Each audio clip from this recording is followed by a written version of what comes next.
கர்த்தருடைய பரிசுத்த நாமத்துக்கு மகிமை உண்டாவதாக. இன்று நாம் தியானத்துக்கு எடுத்துக்கொள்ள இருக்கிறதான வேத வசனம் 69ஆம் அதிகாரம் 20ஆம் வசனம்.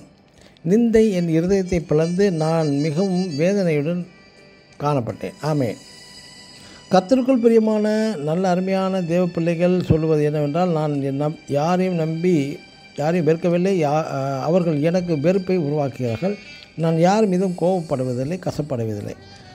நான் அவர்கள் நினைக்கும் போது கசப்பாக இருக்கிறது. நான் யாரையும் கோபம் மூட்டுவதில்லை. ஆனால் அவர்கள் எனக்கு ஏதாவது செய்து கோபம் வரும்படி செய்கிறார்கள். நான் அவர்கள் மீது அதிருப்தி அடைவதில்லை. நான் அதிருப்தி அடையும்படி செய்கிறார்கள். யாரோ ஒருவரை குறித்து வெறுப்படைவதும், கசப்படைவதும், கோபப்படுவதும், ஆத்திரமடைவதும் இல்லை.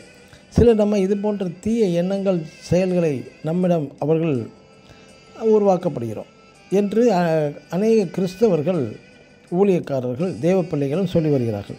இதனால் சிலருக்கு அவர்கள் மீதே குற்ற உணர்வு ஏற்பட்டு வருகிறது. நாம் யோசேப்பை குறித்து நினைக்கும் போது, யோசேப்பின் சகோதரர்கள் மீது அநீதி செயல்களும் செய்யவில்லை. மாறாக யோசேப்பின் சகோதரர்கள் அநீதி செய்ய விரும்பினார்கள்.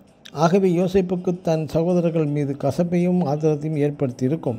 இதனால் யோசேப்புக்கு மன அழுத்தம், மனபாரம் அவைகள் கூட ஏற்பட்டிருக்கக்கூடும்.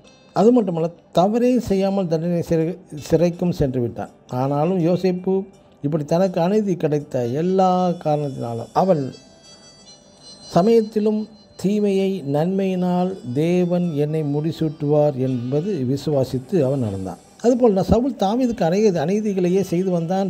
சவுலின் மீது கோபமடைய செய்வதும் கசப்பையும் வெறுப்பையும் அவன் தாவீது செய்திருக்கலாம். ஆனால் தாவீதோ சவுலின் தீங்கு செய்த செயல்களையே நினைத்து கொண்டு இருக்காமல், கர்த்தர் எனக்கு யாவையும் தீமையை நன்மையாக செய்து முடிப்பார் என்று விசுவாசித்து முன்னேறி நடந்து கொண்டே போனான். வெற்றியும் கிடைத்து விட்டான். ஆமென். God bless you.